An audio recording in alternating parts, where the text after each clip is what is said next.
بسم اللہ الرحمن الرحیم۔ جب مصر کے قبطی اپنے بادشاہ فرعون کی پیروی اور اللہ کے نبی اور رسول موسیٰ بن عمران کی مخالفت میں بہت آگے نکل گئے اور اپنے کفر اور عناد پر اڑے رہے، تو اللہ تعالیٰ نے ان پر ایک بڑی اور مضبوط دلیلیں قائم فرمائیں اور ان کو حضرت موسیٰ علیہ السلام کے ہاتھ سے ایسے معجزات عطا فرمائے کہ جن سے آنکھیں خیرہ ہو جائیں اور عقل دنگ رہ جائے۔ مگر ان سب کے باوجود وہ لوگ ٹس سے مس نہ ہوئے اور اپنی غفلت سے باز نہ آئے۔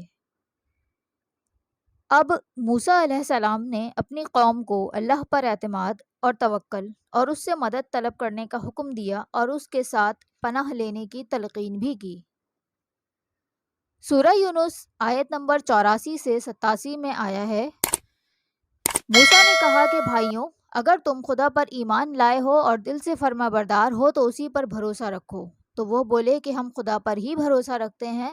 اے ہمارے پروردگار، ہم کو ظالم لوگوں کے ہاتھ آزمائش میں نہ ڈال اور ہم کو اپنی رحمت سے قوم کفار سے نجات دے۔ اور ہم نے موسیٰ کی طرف وحی بھیجی کہ اپنے لوگوں کے لیے مصر میں گھر بناؤ اور اپنے گھروں کو قبلہ گاہ بناؤ اور نماز پڑھو اور مومنوں کو خوشخبری سنا دو۔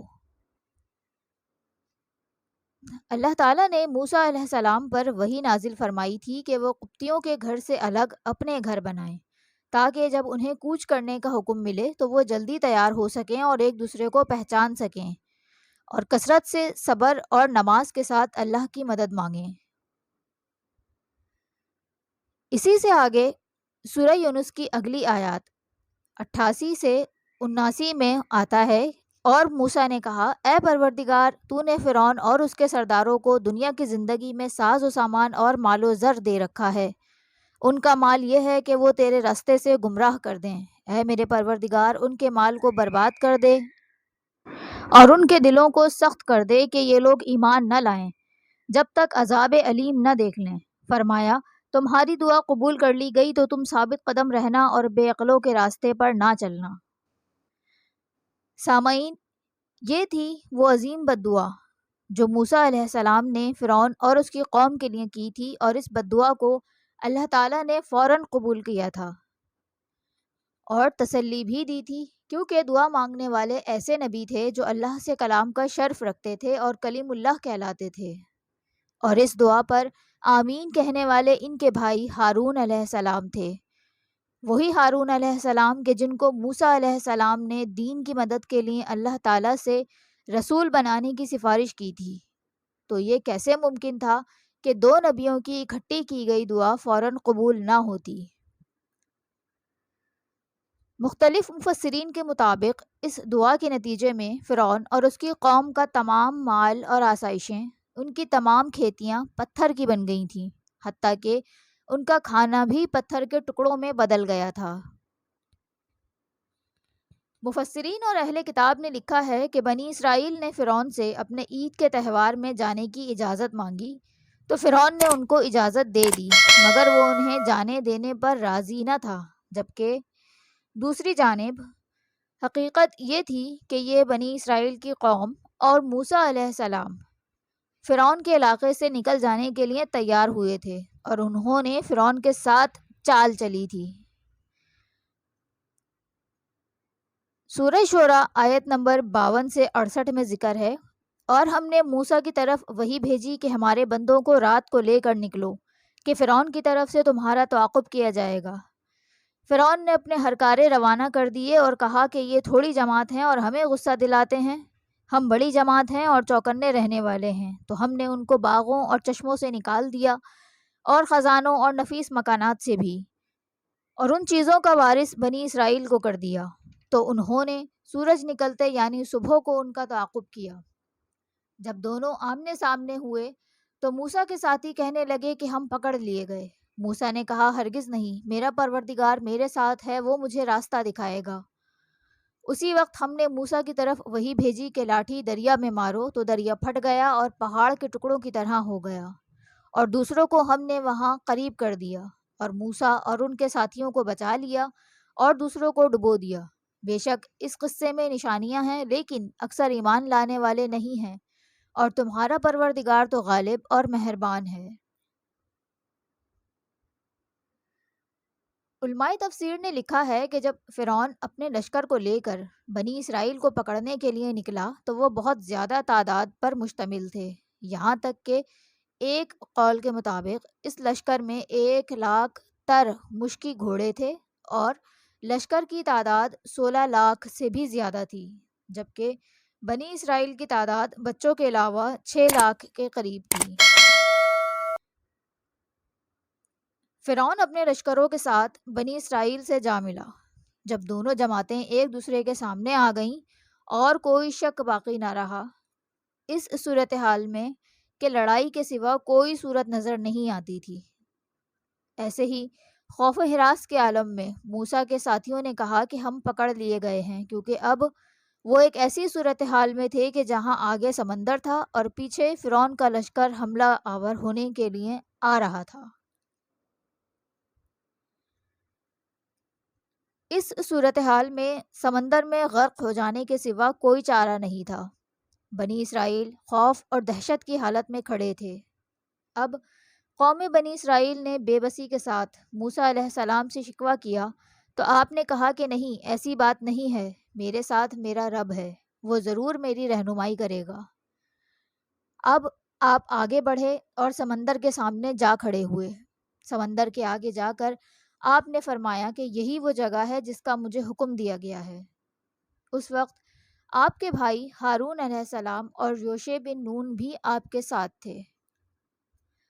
یوشع علیہ السلام کا شمار اس وقت کے بنی اسرائیل کے بڑے سرداروں میں ہوتا تھا، اور آپ کے ساتھ آل فرعون کا وہ مومن بھی موجود تھا۔ یہ مومن بار بار اپنا گھوڑا لے کر سمندر کے قریب جاتا اور دیکھتا کہ اس میں داخل ہونا ممکن ہے یا نہیں ہے، مگر وہ اس میں داخل نہیں ہو پا رہا تھا۔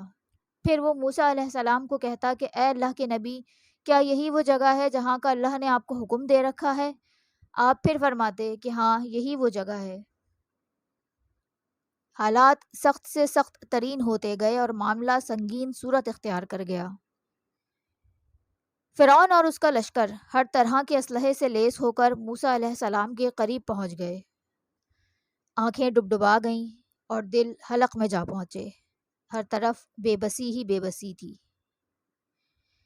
عین اسی وقت اللہ تعالیٰ کی طرف سے موسیٰ علیہ السلام کی طرف وحی بھیجی گئی کہ اپنا عصا سمندر میں مارو۔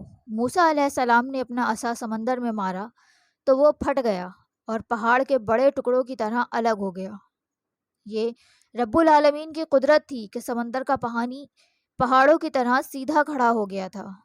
اللہ تعالیٰ نے ہواؤں کو حکم دیا تو انہوں نے سمندر کی کیچڑ تک کو خشک کر دیا اور راستے بالکل صاف ہو گئے، یہاں تک کہ وہاں سے گزرنے والے گھوڑوں اور جانوروں کے کھروں کو بھی مٹی نہ لگی۔ یہ اللہ تعالیٰ کی قدرت عظیم تھی کہ سمندر میں خشک راستے بن گئے تو اللہ تعالیٰ نے موسیٰ علیہ السلام کو حکم دیا کہ وہ بنی اسرائیل کو لے کر ان راستوں پر سے گزر جائیں۔ دوسری طرف بنی اسرائیل حیران کن معاملہ اپنی آنکھوں سے دیکھ رہے تھے۔ موسیٰ علیہ السلام کے حکم کے مطابق آپ کے ساتھی ان راستوں میں اتر گئے جو رب کے حکم سے کھل گئے تھے۔ موسیٰ علیہ السلام اور آپ کے ساتھیوں نے سمندر عبور کر لیا اور دوسرے کنارے پر جا پہنچے۔ پچھلی طرف فرعون کا لشکر بھی موسیٰ علیہ السلام کے پیچھے سمندر کے راستے میں اتر گیا تھا۔ موسیٰ علیہ السلام نے اپنی لاٹھی کو سمندر میں مارنے کا ارادہ کیا تاکہ یہ راستے ختم ہو جائیں اور سمندر واپس ایک پرانی حالت میں آ جائے، لیکن اللہ نے آپ کو حکم دیا کہ ابھی سمندر کو اپنے حال پہ چھوڑ دو۔ تو موسیٰ علیہ السلام نے سمندر کو اسی حالت میں چھوڑ دیا اور فرعون اس پانی کے پاس پہنچا اور اس نے اس حالت کا مشاہدہ کیا تو وہ اس عظیم منظر سے دہشت زدہ ہو گیا، اور پچھلے کئی موقعوں کی طرح اسے یقین ہو گیا کہ یہ سب کچھ عرش کریم کے مالک کی طرف سے ہے۔ اب وہ خوفزدہ ہوا اور آگے نہ بڑھ سکا۔ اس صورتحال میں وہ اپنے کارناموں پہ شرمندہ تھا، مگر اب شرمندہ ہونے کا کوئی فائدہ نہیں تھا۔ فرعون موسیٰ علیہ السلام کے پیچھے نہیں جانا چاہتا تھا۔ اب وہ اللہ تعالیٰ سے موقع پانے کی امید رکھتا تھا، اس لیے وہ کبھی آگے ہوتا اور کبھی پیچھے ہوتا۔ بعض مفسرین نے ذکر کیا ہے کہ حضرت جبرائیل علیہ السلام ایک گھوڑی پر سوار حالت میں ظاہر ہوئے اور فرعون کے گھوڑے کے آگے سے گزرے۔ گھوڑا اس گھوڑی کو دیکھ کر ہنہنایا۔ جبرائیل علیہ السلام تیزی کے ساتھ آگے سے گزرے اور سمندر میں داخل ہو گئے۔ فرعون کا گھوڑا بھی اس گھوڑی کے پیچھے بڑھ گیا۔ اب پیچھے موجود فرعون کے لشکر نے جب دیکھا کہ فرعون تو پانی کی طرف بڑھ رہا ہے تو وہ بھی اس کے پیچھے چل دیے۔ جب وہ تمام لوگ سمندر میں جمع ہو گئے تو اللہ تعالیٰ نے موسیٰ علیہ السلام پر وحی کی کہ اب اپنا عصا سمندر پہ مارو۔ آپ نے حکم کی تعمیل کی، اور اس وقت جب فرعون سمندر کے پار ہو جانے کے بالکل قریب تھا، لیکن موسیٰ علیہ السلام نے حکم ربی کے مطابق لاٹھی ماری اور سمندر پھر سے آپس میں جڑ گیا، اور فرعون اور اس کا لشکر ایک ایک فرد سمیت غرق ہو گئے۔